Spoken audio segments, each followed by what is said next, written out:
મિત્રો, આ વાર્તા સંપૂર્ણ કાલ્પનિક છે. મનોરંજન અને પ્રેરણા માટે લખવામાં આવી છે. કોઈ વ્યક્તિ, સ્થાન અથવા ઘટનાની સાથે સામ્યતા માત્ર સંયોગ છે. હું ઓફિસમાં નોકરી કરતો હતો. રોજ સવારે એક શાક વેચતી સ્ત્રી મારા ઘર સામેથી પસાર થતી હતી. તે દેખાવમાં ખૂબ જ સુંદર હતી. તેના ચહેરાનું સ્મિત, આંખોની ચમક અને સાદગીમાં છુપાયેલું સૌંદર્ય દિલને ગમી જતું હતું. રોજ તેની પાસેથી શાક ખરીદતો હતો, પણ બસ તેને જોવા માટે.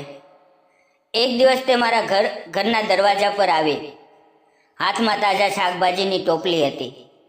તેના સૌંદર્યની મહેકથી માહોલ સુગંધિત બની ગયો હતો. મેં સ્મિત સાથે તેને અંદર બોલાવી. ઘરમાં તે સમયે કોઈ નહોતું, ફક્ત હું અને તે બંને જ હતા. ટોપલો નીચે ઉતરતી વખતે પળભર માટે અમારી નજરો મોહી ગઈ, અને તે શાંત માહોલમાં અમારા શ્વાસનો અવાજ પણ સંભળાઈ રહ્યો હતો. તેની આંખોમાં કંઈક અલગ જ લાગતું હતું. મેં તેના હાથને હળવેથી સ્પર્શ કર્યો અને નમસ્કાર મિત્રો, મારું નામ આદિત્ય છે.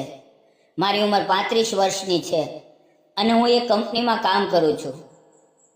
5 વર્ષ પહેલાં જ મારા લગ્ન તૃપ્તિ નામની એક છોકરી સાથે થયા હતા. તૃપ્તિ દેખાવમાં ખૂબ જ સુંદર હતી, સાદગીથી ભરપૂર, અને જ્યારે તે મારા ઘરે આવી ત્યારે ખૂબ પ્રેમથી રહેતી હતી. તેનો મારી ઉપર અપાર સ્નેહ હતો અને તે મને દરેક સુખ આપવાની કોશિશ કરતી હતી. હું પણ તેને રાણીની જેમ માન સન્માન આપતો હતો. તેની દરેક નાની મોટી વાતનું ધ્યાન રાખતો હતો. તેના ચહેરાના સ્મિતમાં મને મારું આખું જીવન દેખાતું હતું.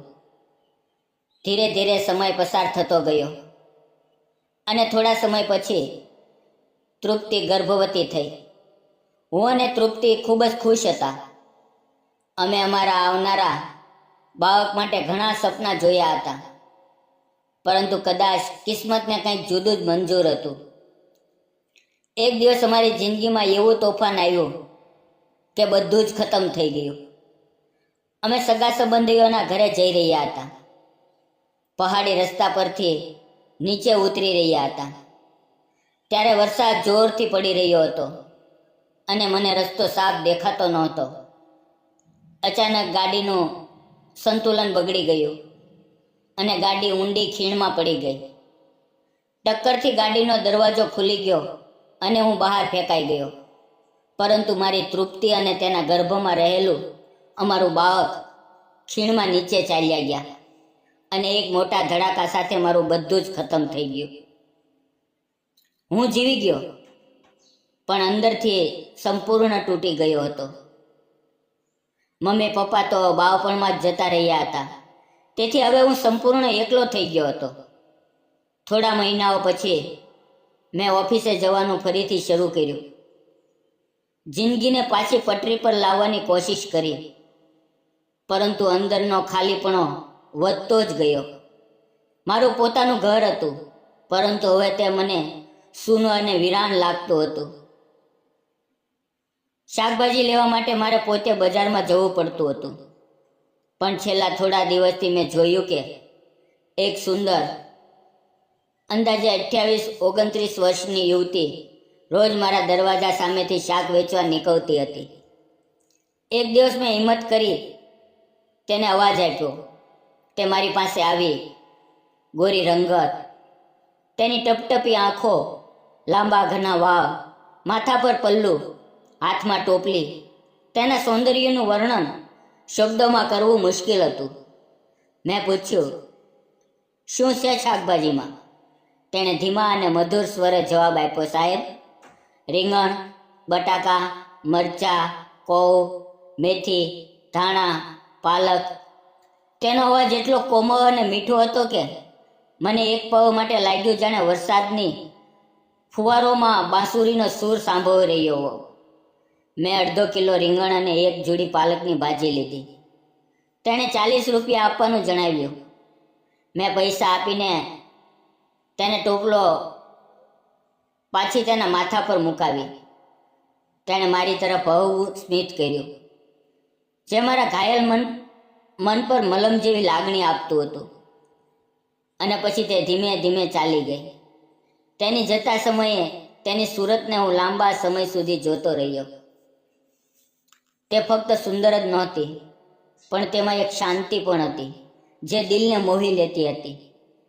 તે દિવસ પછી જ્યારે પણ તે મારા દરવાજા પાસેથી પસાર થતી, હું તેને અવાજ આપતો અને કંઈક શાક લેતો, કારણ કે તેના દર્શન વગર મારો દિવસ અધૂરો લાગતો હતો.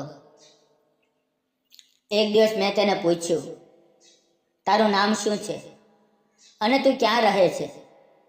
તે હું સ્મિત કરીને બોલી, મારું નામ સાક્ષી છે. હું નજીકના ગામમાં રહું છું. મેં સહજ રીતે પૂછ્યું, તારા પતિ શું કરે છે?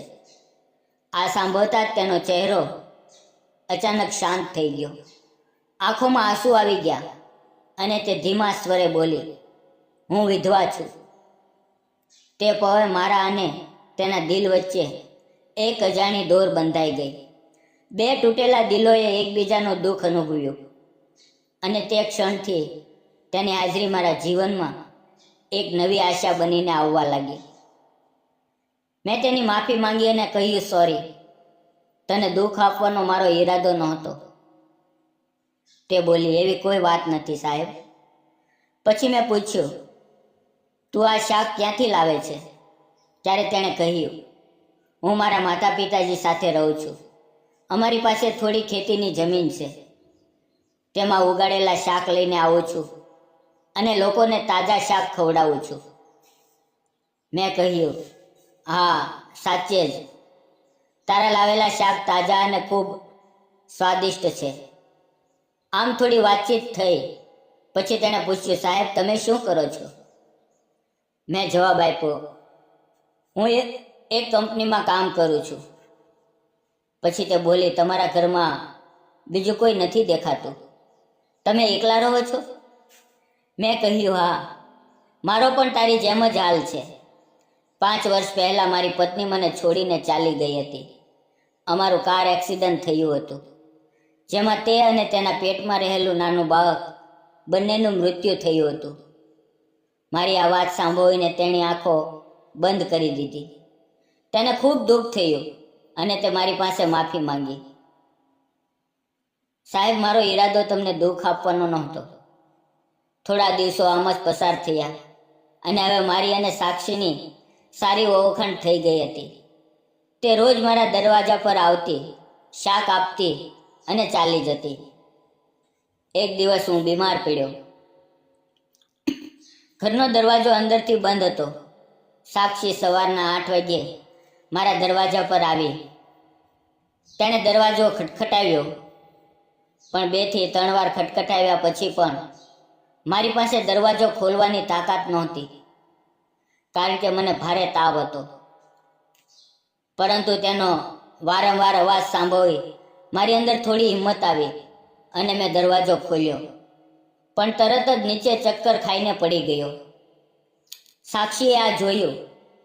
તેણે માથે રાખેલો ટોપલો નીચે મૂકી દીધો અને મને સહારો આપીને સોફા પર બેસાડ્યો. તે દોડાદોડ ઘરમાં જઈને પાણી લાવી અને મારા ચહેરા પર છાંટા માર્યા. પછી મને હોશ આવ્યો. તેણે મારા માથે સ્પર્શીને જોયું. મને ભારે તાવ હતો. પછી સાક્ષીએ મને ઘરની બહાર કાઢીને દરવાજો બંધ કર્યો અને મને નજીકની હોસ્પિટલમાં લઈ ગઈ. ડૉક્ટરે મને ઇન્જેક્શન અને દવા આપી. પછી તે મને પાછી ઘરે લાવી. મને વધારે કંઈ સમજાતું નહોતું, પણ સાક્ષી અંદર ગઈ અને મારા માટે ભોજન બનાવવાનું શરૂ કર્યું. થોડીવાર પછી તેણે ગરમા ગરમ ભોજન તૈયાર કરીને મને કહ્યું, સાહેબ, તમારા માટે ભોજન બનાવ્યું છે. થોડીવાર પછી ખાઈ લેજો. હું જાઉં છું, નહીં તો મારે શાક વેચવાનું મોડું થઈ જશે. થોડા સમય પછી મારો તાવ થોડો ઉતરી ગયો. હું રસોડામાં ગયો તો જોયું કે સાક્ષીએ મારા માટે ભોજન બનાવી રાખ્યું હતું. મેં પોતે થાળીમાં લીધું અને વિચારવા લાગ્યો, આ સાક્ષી કોણ છે જે મારા માટે એટલું કરી રહી છે? અમારા વચ્ચે કોઈ સંબંધ નથી, છતાં તેના દિલમાં મારી માટે કેટલી મમતા છે. એ પળ જ મને સાક્ષી ખૂબ જ ગમવા લાગી. બીજે દિવસે સાક્ષી આવી તો મેં તેનો આભાર માન્યો અને કહ્યું, સાક્ષી, તું બહુ સારી છે. તારા જેવી સારી ઇન્સાન મેં મારી જિંદગીમાં ક્યારેય નથી જોઈ. મારી વાત સાંભળી સાક્ષીના ચહેરા પર સ્મિત આવી ગયું. હવે તે રોજ આવતી, શાક આપતી અને અમે ચૂપચાપ એકબીજાને જોયા કરતા. મને તો સાક્ષી બહુ જ ગમી ચૂકી હતી, પણ તેના દિલમાં મારી માટે શું છે તે હજી મને ખબર નહોતી. એક દિવસ સવારમાં સાક્ષી આવી નહોતી. સાંજે લગભગ 5 વાગ્યે તે શાક લઈને આવી. મેં પૂછ્યું, સાક્ષી, આજે સવારમાં નહોતી આવી, આજે સાંજે શા માટે? તે ધીમા સ્વરે બોલી, ઘરે થોડું કામ હતું, તેથી આવી ન શકી. પરંતુ આજે તેના ચહેરા પર ઉદાસી અને રોષ સ્પષ્ટ દેખાઈ રહ્યા હતા. મેં પૂછ્યું, સાક્ષી, શું થયું? સાચું કહેજે.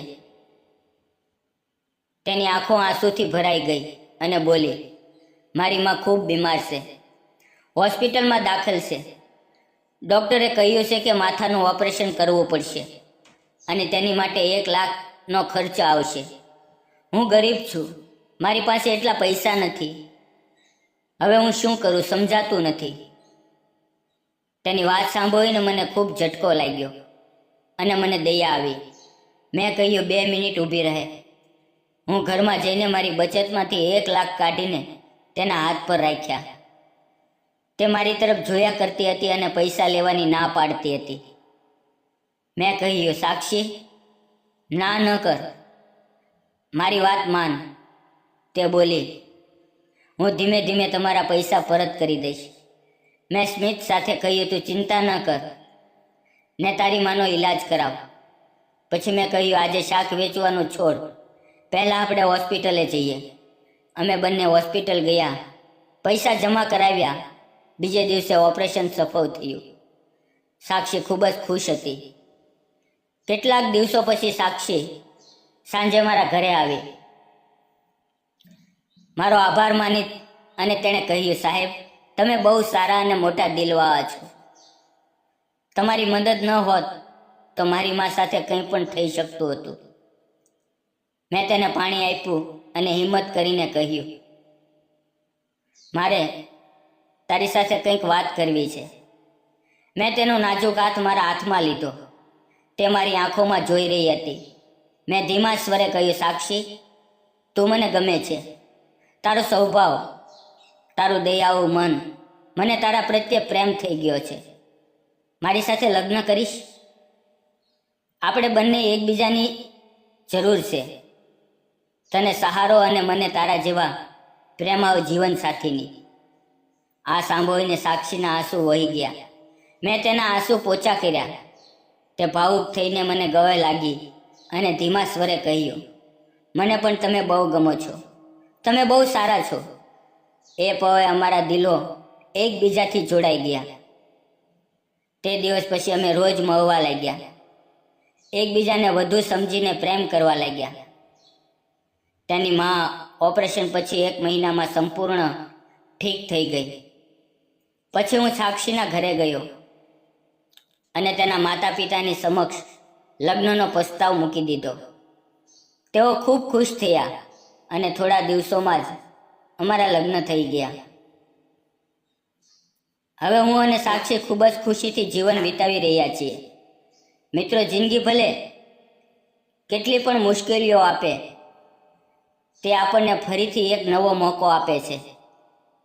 2 તૂટેલા દિલો જ્યારે એકબીજાનું દુઃખ સમજે છે અને એકબીજાની માટે ઊભા રહે છે, ત્યારે એ સંબંધમાં સાચી શક્તિ આવે છે. પ્રેમ આકર્ષણથી નથી થતો, પરંતુ મુશ્કેલ સમયે સહારો બનવામાં, ત્યાગ કરવામાં અને સાથે મળીને નવું જીવન બનાવવામાં છે. તેથી જો કોઈ તમારા જીવનમાં મમતા, અપનાપણું અને વિશ્વાસ લઈને આવે તો એને મોકો જરૂર આપવો. મારી અને સાક્ષીની આ પ્રેમ કથા જો તમને ગમી હોય તો લાઈક, શેર અને સબસ્ક્રાઈબ કરજો.